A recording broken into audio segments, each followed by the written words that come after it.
Hello everyone. I am very glad to see you all during this quarantine time. Myself B Shankar, MSc MEd, Department of Physics from AIM School. Art is long, life is short. So there is no end for learning. I am here to announce that soon we are going to start an online bridge course. Bridge is the one which connects two places. Of course, our online bridge course helps to recollect the basic things from your previous class and also help you to step into your upcoming new class with confidence. So get ready, catch you soon. Thank you. Good morning to you all. I am very happy to welcome to all the 11th standard students in our school. I am Ponurangam, MSc B.Ed, Department of Physics, Metric Higher Secondary School. Dear students, you know you cannot enjoy a game, whether it is a ball game, computer game, or any other game, unless you know its rules. Likewise, you cannot appreciate your surroundings until you understand the rules of nature. Physics is about the rules of nature. Physics means nature. So you study well, understand the concept, and you feel very easy to learn physics. Thank you.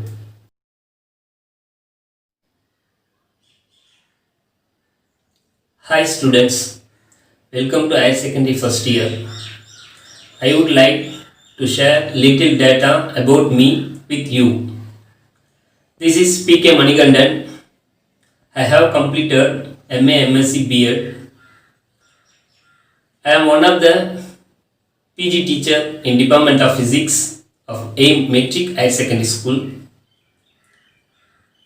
We teach about some important concept of physics through this bridge course. I said this bridge course develop your science knowledge.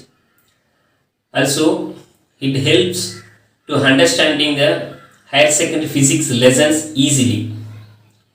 So everyone join in this bridge course to improve your science skill.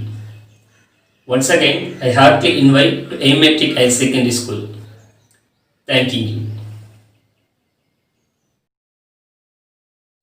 Hi, hello. Welcome to all the 11th standard students to our school, AIM Metric School. I am R. Kusami, a retired teacher, one of the 4 faculty members of Physics Department. And this is a self-introduction.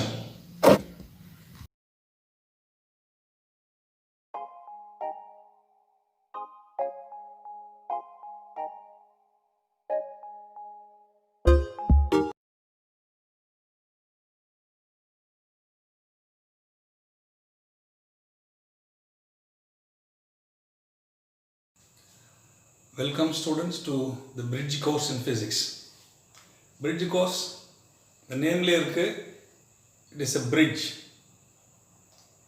to fill up the gap between the secondary level and the higher secondary level.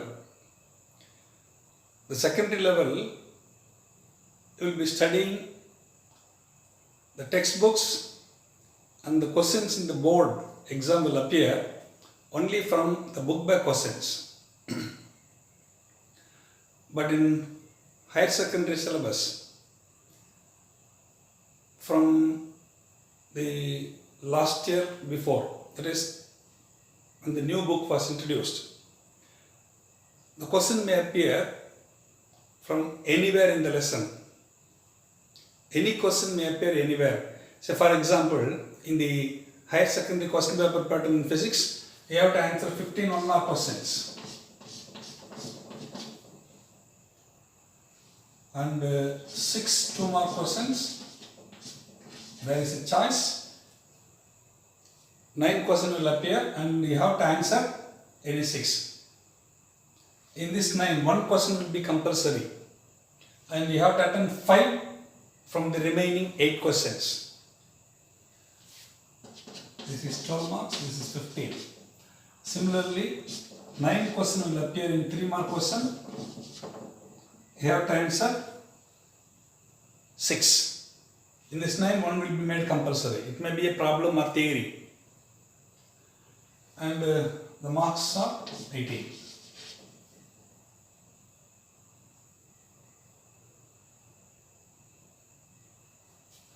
Then you have to answer 5 mark questions. 13, 15, 20 balance 2, 4, 5, 6, 7. So the theory question will be for 70 marks. Previously you have what is called a blueprint. இந்த blue பிரிண்டில் என்ன சொல்கிறாங்க அப்படின்னாக்கா 2 வருஷத்துக்கு முன்னாடி வரைக்கும் இப்போ first lesson first யூனிட்டா இதில் 4 1 mark question வரும், 2 2 மார்க் கொஸ்டின் வரும், ஒரு 5 மார்க் வரும், ஒரு 10 மார்க் வரும். இது ப்ரீவியஸாக இருந்த ப்ளூ பிரிண்ட். இப்போ அந்த ப்ளூ பிரிண்ட் பேட்டர்ன் அப்படிங்கிறத கம்ப்ளீட்டாக டிஸ்போஸ் பண்ணிட்டாங்க. No blueprint. இந்த 15 கொஸ்டின்ஸ் எந்த லெசன்லேருந்து கேட்கலாம்? 15 all the 15 are multiple choice questions. Short answer, very short answer questions and long answer questions. In the multiple choice questions, 15 questions எந்த லெசன்ல வரும்? ஃபர்ஸ்ட் லெசன்லேயே 15 கேட்கலாம், மற்ற லெசன்ல எதையுமே கேட்காம விட்டுடலாம். எந்த லெசன்ல இருந்தோம்னா எந்த கொஸ்டின் ஒன்னா எத்தனை மார்க் ஒன்னா கேட்கலாம். there is no restriction. So இது ஒரு பெரிய gap between 10th and 12th. 10th பொறுத்த வரைக்கும் டெக்ஸ்ட் புக்கில் இருக்கும், டெக்ஸ்ட் புக்கில் இருக்கிற கொஸ்டின் மட்டும்தான். இந்த 15 கொஸ்டின் கூட புக்கில் இருக்கிற கொஸ்டினாக கிடையாது. முன்ன 60% புக்கில் இருக்கிற கொஸ்டின் கேட்போம். டெக்ஸ்ட் புக் கொஸ்டின் ஒரு கொஸ்டின் கூட இல்லாமல் எல்லாமே இன்டீரியரில் கேட்டு வைக்கலாம். ஸோ இந்த option is given to the question paper setter. அப்போ நம்ம எக்ஸாமில் நல்ல மார்க் வாங்கணும்னு சொன்னால் 10th ஸ்டாண்டர்டில் இந்த மாதிரி பண்ணியிருப்போம். வருஷம் பூரா ஜாலியாக இருந்துட்டு கடைசி 1 month மட்டும் படித்து நல்ல மார்க் வாங்கிடலாம் அப்படின்னு ஒரு கான்ஃபிடன்ஸ் இருக்கும். அந்த மாதிரி செய்யவும் முடியும். ஏன்னா அதில் லிமிட்டெட் போர்ஷன்ஸ் தான் படிக்கணும். Moreover in addition to 2 languages there will be only 3 subjects. So you will be appearing for only 500 marks. Here one subject increases. So 2 languages and 4 subjects. 4 subject வரும். ஒரு சப்ஜெக்டில் 2 வால்யூம் இருக்கும். நீ படிக்க வேண்டிய குவான்டிட்டி அதிகமாகும். கொஸ்டின்ஸ் வந்து எங்கே தோணுனா எப்படி ஒன்றா வரலாம். அந்த ஒரு பெரிய டிராபேக் இருக்கிறதுனால நீ வந்து எப்படி நல்ல மார்க் எடுக்க முடியும் அப்படின்னா ஒரே வழி, you have to study hard. ரெகுலராக படிக்கணும். கடைசி நிமிஷத்தில் படிச்சிடலாம் அப்படின்னு நினச்சா it is impossible. And study the lessons with understanding. புரிஞ்சுக்கிட்டு படிக்கிறது ரொம்ப ரொம்ப முக்கியம். புரிதல் என்பது மிக முக்கியம். நிறைய விஷயங்களில் தியரிட்டிக்கல் போர்ஷன் எப்படியாவது படித்து புரிஞ்சிக்க முடியும். இந்த மேத்தமெட்டிக்கல் டெரிவேஷன் வரும்போது தான் இந்த ஸ்டூடெண்ட்ஸ் சஃபர் எ லாட், நிறைய கஷ்டப்படுறாங்க. அந்த புரிதலில் ஒரு சில முக்கியமான பகுதிகள் எங்கெல்லாம் நமக்கு கஷ்டமாக இருக்குது அப்படின்றத மட்டும் இன்னைக்கு பிரிட்ஜ் கோர்ஸில் பார்ப்போம். So the bridge course, the main purpose of this is to bridge the gap between the secondary level and the higher secondary level. Secondary level இங்க இருக்கு, higher secondary level இங்க இருக்குன்னா இந்த கேப் பில்ட் அப் பண்ணது we need a bridge. அதுக்கு understanding ரொம்ப முக்கியம். Understanding எங்கெல்லாம் அண்டர்ஸ்டாண்டிங் குறையுது அப்படின்னா ஒரு சில mathematical steps. Let us see one by one.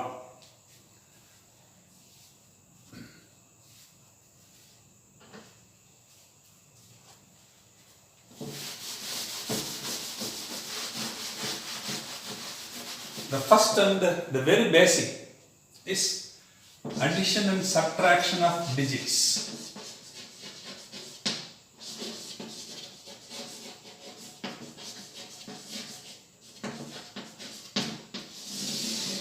Of numbers. Number கூட்டல் கழித்தல் தெரியாததெல்லாம் எனக்கு தெரியும் அப்படின்னா ப்ராப்ளம் கொடுக்கும்போது தான் தெரியும் உங்களுக்கு தெரியாதுன்றது. This I have tested in my experience. Almost 90% of the students are unable to answer these questions. So for example, I want to add, say 5 and 4. When both have plus sign, what will be the addition of 5 and 4, and what will be the subtraction of 5 and 4. இது எல்லாருக்கும் தெரியும். என்ன தெரியாது அப்படின்னா இதுக்கப்புறம் வரக்கூடிய பகுதி. If add plus 5 and minus 4, what will be the result? If you subtract minus 4 from plus 5, plus 5 இருந்து minus 4 கழிக்கும் போது subtraction result என்ன வரும்?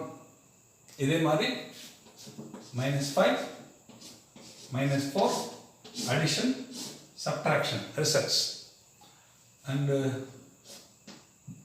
minus 5 2 plus 5 2 minus 5 and plus 4.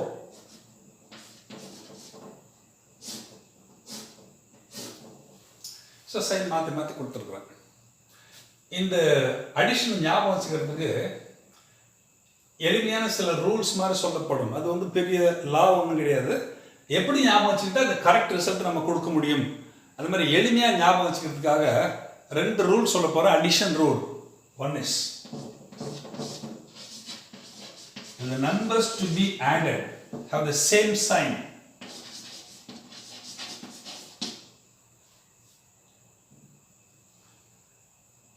And the sign எழுது, that sign, and add the digits. ரொம்ப simple. First லா என்ன சொல்றது, கூட்ட வேண்டிய 2 நம்பருக்கும் ஒரே sign, plus plus minus minus. So 1வது 3வது இந்த ஃபர்ஸ்ட் லால வரும்.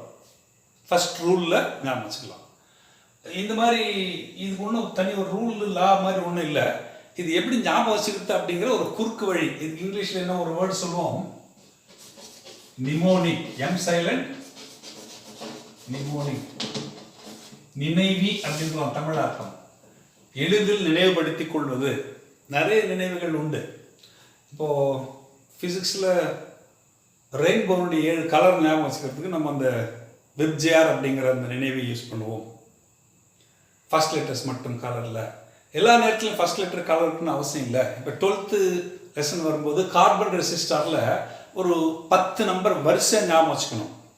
0லேருந்து 9 வரைக்கும் இன் ஆர்டர் வரிசையாக ஞாபகம் வச்சுக்கணும். அதுக்கு இந்த மாதிரி வரும், பிபி ராய். 6 கலருடைய ஃபர்ஸ்ட் லெட்டர் மட்டும். அதில் 2 பி இருக்குது, ஒன்று பிளாக் ப்ரௌன், இன்னொரு பி வேற வரும் பெனடி ப்ளூ அப்படிங்கிறது. இந்த 2ல் பிளாக் அண்ட் ப்ரௌனில் ஆல்பபெட்டிக்கலில் எல் ஃபர்ஸ்ட் வரும், அதை ஃபர்ஸ்ட் வச்சுக்கலாம், ப்ரௌன் 2வது. So this represent numbers 0 1 2 3 like this. Then we go for Great Britain, very good wife. இங்க வெறும் லெட்டர்ஸ் மட்டும், வேர்டுனுடைய ஃபர்ஸ்ட் லெட்டர் மட்டும் யூஸ் பண்ணிக்கிறோம். அது அந்த கலர் கொடுக்குறோம். ஏதாவது ஒரு எளிமையான மெத்தடில் நம்ம மறக்காமல் இருக்கணும். அதுக்காக சொல்லப்படுற நிமோனிக் என்பது அந்த நிமோனிக் மாதிரி எடுத்துக்கலாம். சின்ன வயசுல எனக்கு இந்த வாரத்தில் 7 நாளுக்கு ராகு காலம் கண்டுபிடிக்கிறது நிமோனிக் ஒன்று சொல்லி கொடுத்தாங்க. தினமும் சந்திரன் வெயிலில் புரண்டு விஷமும் செய்வது நியாயமா? திங்கக்கிழமையிலேருந்து ஆரம்பித்து 7:30 9 1.5 மணி நேரம் அப்படியே ஆட் பண்ணிகிட்டே போனா அந்த கிழமைக்கு என்ன ராகு காலம் வந்து ஈஸியாக கண்டுபிடிக்கலாம். அது அப்போ சொல்லி கொடுத்து இன்னும் மறக்காமல் இருக்குது. ஸோ அந்த நிமோனிக் இருந்ததுன்னா நம்ம எளிமையாக ஞாபகம் வச்சுக்கலாம். ஒரு சில நிமோனிக் வரும்போது அதில் இந்த மாதிரி ஒன்று. 2வது second rule for addition.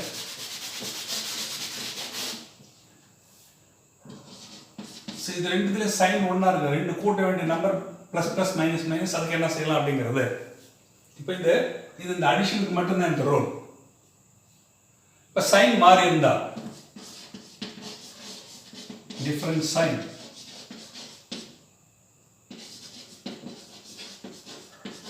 Sign of larger number, subtract.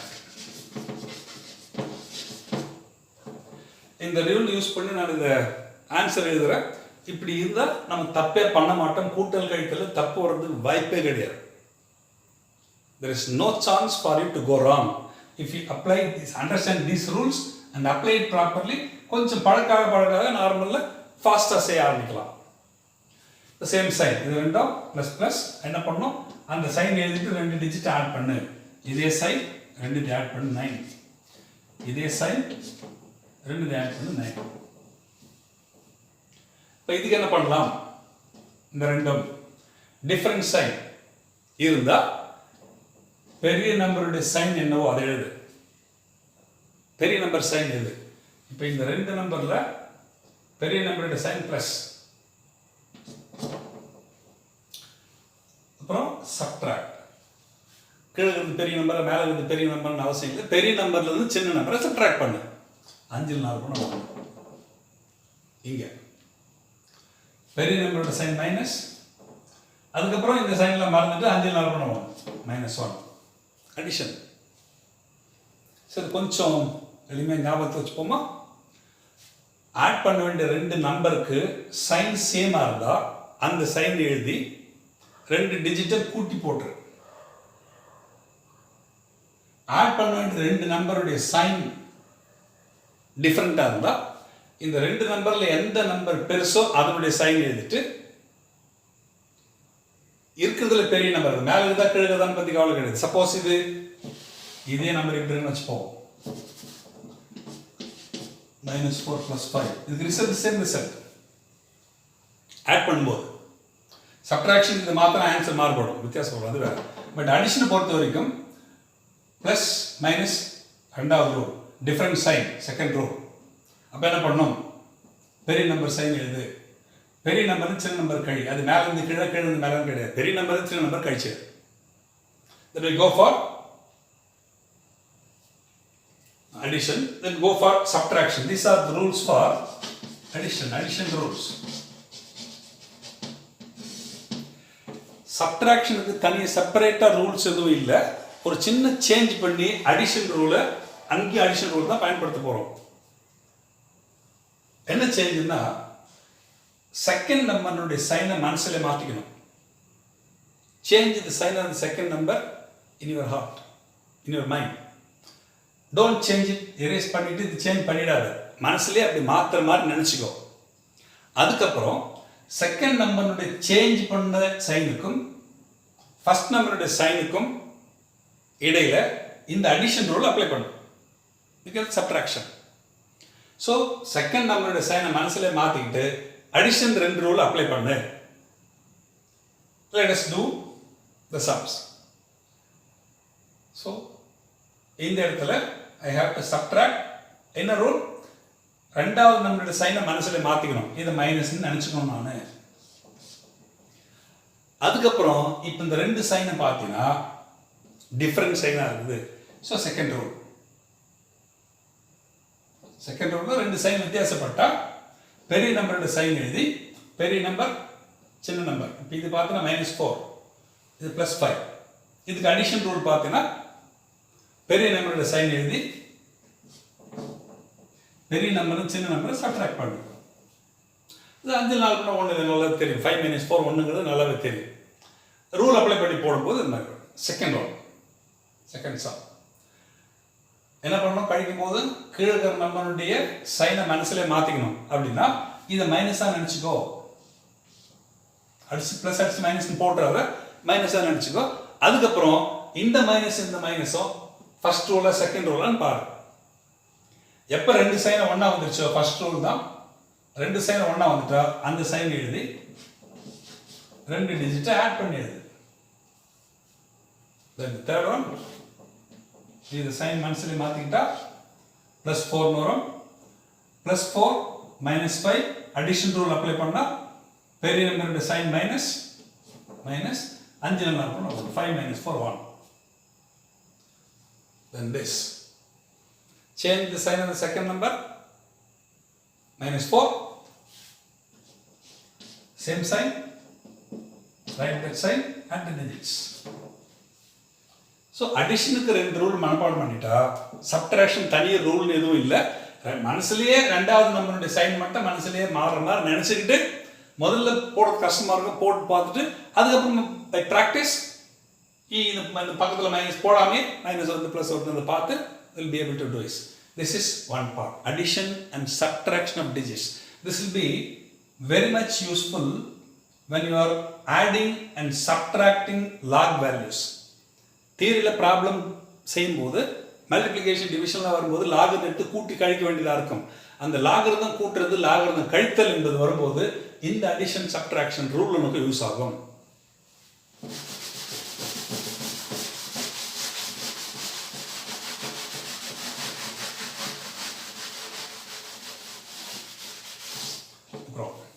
ரெண்டாவதுல a simple sum, ரொம்ப ரொம்ப சாதாரணமான கணக்கு. பட் 12th நிறைய பேர் கேட்கும்போது 11th நிறைய ஸ்டூடெண்ட்ஸ் கேட்கும்போது even 95% students they fail to answer a simple question like this. The cost of expense, x பேனாவுடைய விலை y ரூபான்னு வச்சுப்போம். What is the cost of z pen?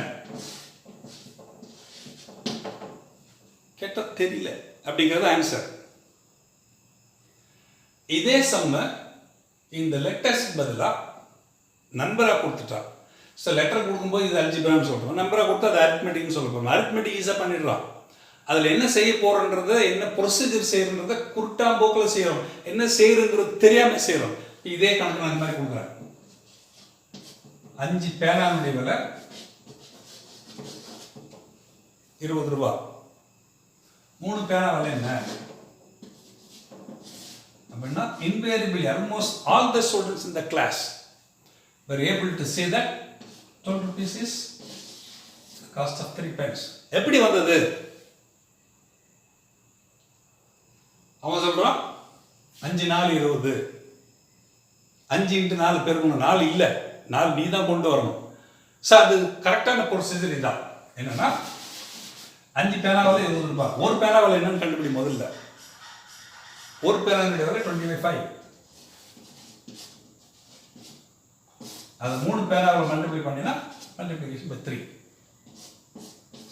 4 3 12. இங்க என்ன செய்யறோம்? அதே வேலையை இங்க செய். Find the cost of 1 pen. அதுக்கு என்ன பண்றோம்? டோட்டல் காஸ்ட்ல total number of pens divide பண்றோம். காஸ்ட் ஆஃப் 1 பென் கிடைக்கும். Total cost is y. Number of pens is x. Then multiply by the cost of the number of pens. எத்தனை பென்னுக்கு வேணுமோ வேலை அந்த நம்பரை மல்டிப்ளை பண்ணும். இது எளிமையாக ஞாபகம் வச்சுக்கிறதுக்கு ஒரு நிமோனிக். தமிழில் சொன்னால் கொஞ்சம் ஈஸியாக இருக்கும்.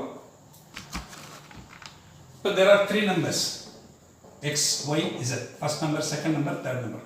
3 நம்பர் இருக்கு. இந்த 3 நம்பர்ல இந்த ரிசல்ட் எனக்கு வரணும்னா நான் என்ன செஞ்சிருக்கிறேன் அப்படின்னா, 2 நம்பர் பெருக்கி இருக்கிற ஒரு நம்பரால வகுத்து இருக்கிறேன். ஸோ பெருக்கல் வகுத்தல் மட்டும்தான் இருக்குது. பெருக்கல் 2 நம்பர், அது போக மீதி ஒரே நம்பர் தான் டிவைட் பண்ண போறேன். ஸோ அந்த டிவிஷன் அப்படிங்கிறத பேஸ் பண்ணி இந்த நிமோனிக் அப்படிங்கிறத சொல்றேன். இந்த ரூல் முதல் எண்ணால் வகு.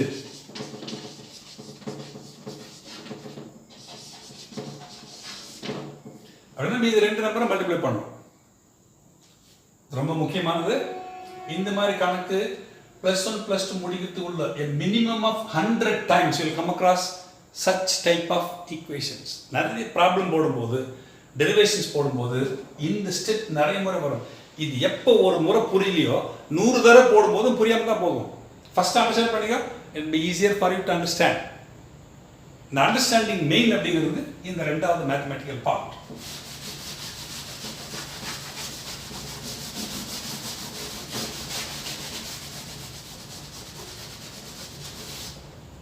Then you go for vectors.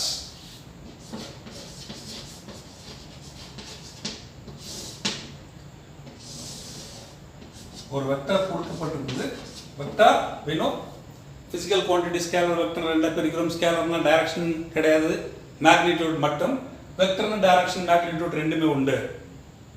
ஒரு குறிப்பிட்ட டைரக்ஷன்ல ஒரு குறிப்பிட்ட மேக்னிடியூட் கொண்டு ஒரு வெக்டர் இருக்குது. see F vector force. இந்த வெக்டரை நான் 2 காம்பனண்டா பிரிக்கணும் into 2 mutually orthogonal components. ஒன்று கொண்டு பெர்பெண்டிகுலர் ரெண்டு காம்பனண்ட்டாக பிரிக்கணும். அப்படி பிரிக்கும்போது ஒரு component is inclined at an angle theta to the original vector direction. இங்கிருந்து தீட்டா ஆங்கிள் சாஞ்சிருக்கிற டைரக்ஷன்ல ஒரு காம்பனண்ட் ஆகும். இந்த காம்பனண்ட்டுக்கு நார்மல் டைரக்ஷன்ல இன்னொரு காம்பனண்ட்டாகவும் பிரிப்போம். ஸோ இந்த காம்பனண்ட் நார்மல் போடும்போது நான் ரெண்டு பக்கம் போடலாம். இந்த பக்கம் ஒன்று போடலாம் 90 டிகிரி, மேல் பக்கம் 90 டிகிரி போடலாம். எந்த பக்கம் போடணும்னா எந்த வெக்டர் பிரிக்கிறோமோ அதனுடைய ரெண்டு சைட்ல ரெண்டு காம்பனண்ட் இருக்கும். கிளாக் வைஸ் டைரக்ஷன் ஒரு காம்பனண்ட் இருந்தா இந்த வெக்டர்ல இருந்து ஆன்டி கிளாக் வைஸ் டைரக்ஷன்ல இன்னொரு காம்பனண்ட் இருக்கும். இது எப்படி ஞாபகம் வச்சுக்கிறது அப்படின்னா, தீட்டா சாஞ்ச டைரக்ஷன்ல இருக்கிற காம்பனண்ட் எப்பவுமே cos component. That is the value is f cos theta. எந்த பக்கம் தீட்டா சாஞ்சிருக்குதோ அந்த பக்கம் f cos theta or p cos theta, cos component னு சொல்லுவோம். இந்த magnitude into cos of that value. அப்ப இந்த component perpendicular, it will be sin component. இந்த வெக்டர் ரெசல்யூஷன் நல்ல ஞாபகம் வச்சுக்கோ. வெக்டர் பிரிக்கும் போது ரெண்டு பெர்பெண்டிகுலர் காம்பனண்டா பிரிக்கிறோம். பிரிக்கும் போது ஒரிஜினல் டைரக்ஷன்ல இருந்து தீட்டா சாஞ்சு எந்த டைரக்ஷன் எடுத்துக்கலாம். இது ஹரிசாண்டலா இருக்கலாம், வேற இன்க்ளைன்டா இருக்கலாம், வெர்டிகலா இருக்கலாம், எனி டைரக்ஷன். அது not necessarily horizontal component. Horizontal காம்பனண்ட்னா காஸ் தீட்டா, வெர்டிகல் சில டெரிவேஷன் போடும்போது ஹரிசாண்டல் காம்பனண்ட் காஸ் காம்பனண்ட்னு வரும். எல்லா இடத்துலையும் அது பொறுத்தது இல்லை. This is the basic. எந்த வெக்டரையும் ரெண்டு காம்பனண்டா பிரிக்கலாம். அப்படி பிரிக்கும் போது ஒரிஜினல் வெக்டர்ல இருந்து தீட்டா சாஞ்சிருக்கிற டைரக்ஷன்ல இருக்கிறது காஸ் காம்பனண்ட். அந்த காஸ் காம்பனண்ட்டுக்கு பெர்பெண்டிகுலரா ஒரிஜினல் வெக்டருடைய ரெண்டு சைட்லயும் இருக்கணும். ஒன்று கிளாக் வைஸ் டைரக்ஷன்ல தீட்டா போனீங்கன்னா ஆன்டி கிளாக் வைஸ் டைரக்ஷன்ல 90 மைனஸ் தீட்டா ஆங்கிள் போகணும். இந்த ஒரிஜினல் வெக்டர்ல இருந்து அந்த டைரக்ஷன்ல இருக்கிறது தட் இஸ் சைன் காம்பனண்ட். இது ரெசல்யூஷன் ஆஃப் வெக்டர்ஸ்.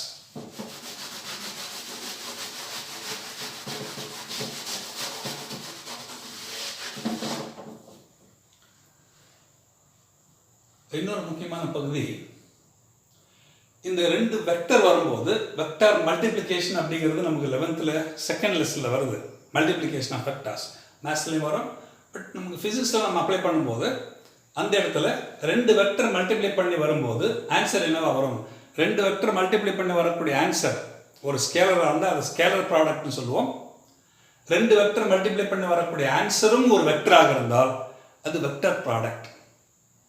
இப்போ நான் சொல்ல போகிறது ரெண்டு வெக்டர்னுடைய vector product. It's also called cross product.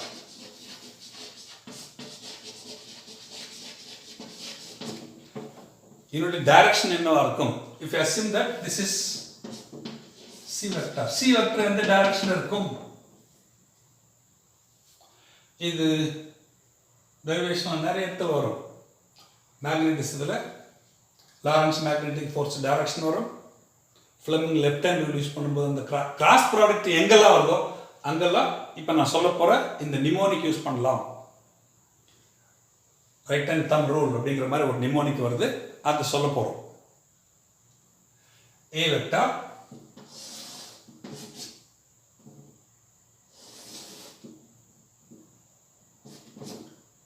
B vector.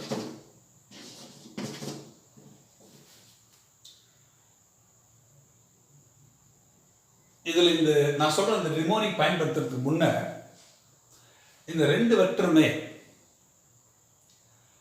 எந்த பாயிண்ட்ல மீட் ஆகுதுன்னு பாரு. அந்த இடத்துல இருந்து ரெண்டுமே either away from the point of intersection. A vector point of intersection ஓல இருந்து வெளிப்பக்கமா போகுது, செகண்ட் வெக்டர் உட்பக்கமா வருது.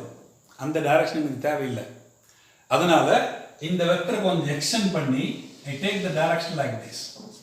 ரெண்டு டைரக்ஷனுமே away from the point of intersection இருக்கணும் அல்லது டுவர்ட்ஸ் த பாயிண்ட் ஆஃப். இது எக்ஸ்டெண்ட் பண்ணி இப்படி சொல்லிக்கலாம்.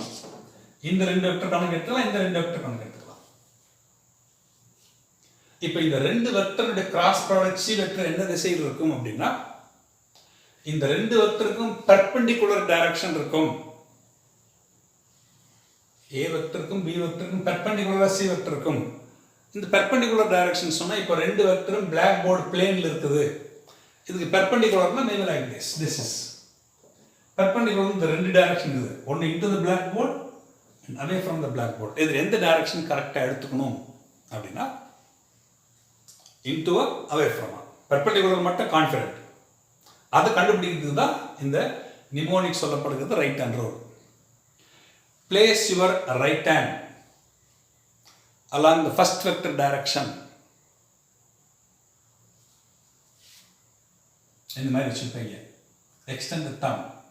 Then fold your fingers so that it moves towards the second vector in the or through the smaller angle. அந்த ரெண்டு வெக்டருக்கு இடைப்பட்ட ஆங்கிள் பார்த்தனா இப்போ இதை அடிச்சுட்டு இது இப்படி பார்த்தனாக்கா இது ஒரு ஆங்கிள் இருக்குது, இது ஒரு ஆங்கிள். இப்போ நான் என்ன சொல்ல போறேன், ஏ வெக்டர் டைரக்ஷன்ல இந்த பாம் வச்சுக்கிட்டு ஃபிங்கர்ஸ் வந்து ரெண்டாவது வெக்டர் டைரக்ஷன்ல நான் பெண்ட் பண்ணணும். curl the fingers so that it is moving towards the second vector. second vector direction வரும்படியா நான் இதை பெண்ட் பண்ணணும், curl பண்ணணும். curl பண்ணி thumb extend பண்ணினா the thumb will indicate the direction of C vector.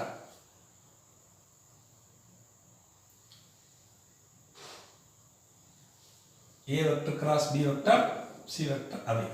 Suppose vector இப்படி இருக்குன்னு வச்சுக்கலாம், B vector cross A vector. இது C vector கேட்டா இல்ல, கண்டிப்பா to be different. say D vector. Direction மட்டும் வேற, மேக்னிட்யூட் அதே இருக்கும். இதோட டைரக்ஷன் என்ன வரும் அப்படின்னா, இப்போ நான் கை இப்படி வச்சுட்டு இந்த ஃபிங்கர் வைக்க சொன்னோம் ஃபர்ஸ்ட் வெக்டர் பி வெக்டர்ல இந்த தம் வைக்கிறோம், இந்த பாம் உள்ள வைக்கிறோம். வச்சுட்டு பி வெக்டர்ல இருந்து ஏ வெக்டர், பி ல இருந்து ஏ இப்படி வருது.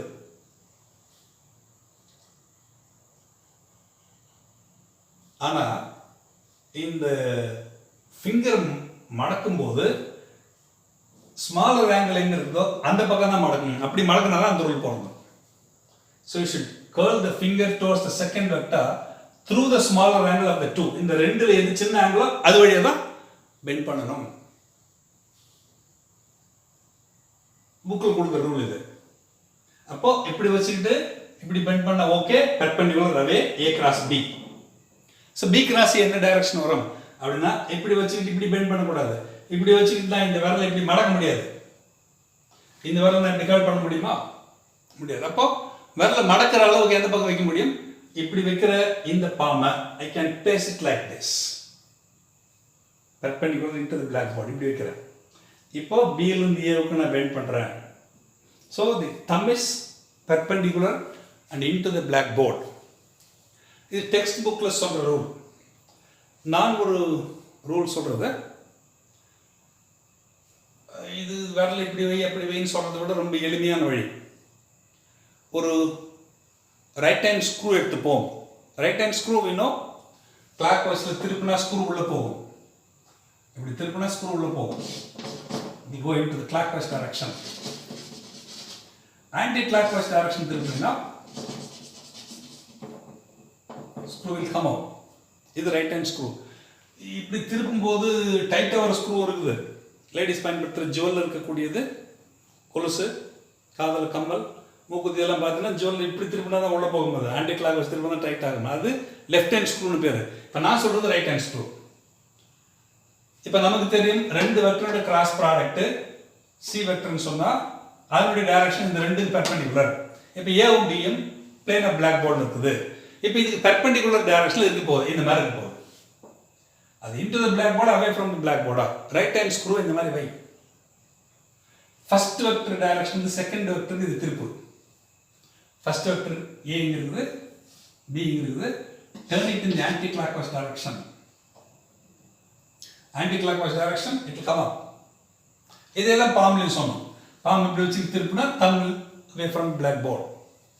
இப்போ இந்த பக்கம் தம் இப்படி வச்சு இப்படி பெண்ட் பண்ணி இதெல்லாம் கொஞ்சம் கஷ்டமா இருக்குது. அதுவே இதுலயே பாரு, B vector cross A vector direction. பில இருந்து ஏ வரணும்னு சொன்னா பில இருந்து A first vector second vector போற டைரக்ஷன் திருப்பணும். பில இருந்து ஏ திருப்பணும்னு சொன்னா it will move into the blackboard. இந்த சில பேசிக்ஸ் தெரியாததுனால பாடம் மொத்தமே புரியல அப்படிங்கிற கம்ப்ளைண்ட் வரும். இப்போ நான் சொன்னதெல்லாம் ஒரு முறைக்கு 2 தடவை கோ த்ரூ பண்ணி பாருங்கள். ஏதாவது டவுட் இருக்கிற பட்சத்தில் you can call me. Thank you.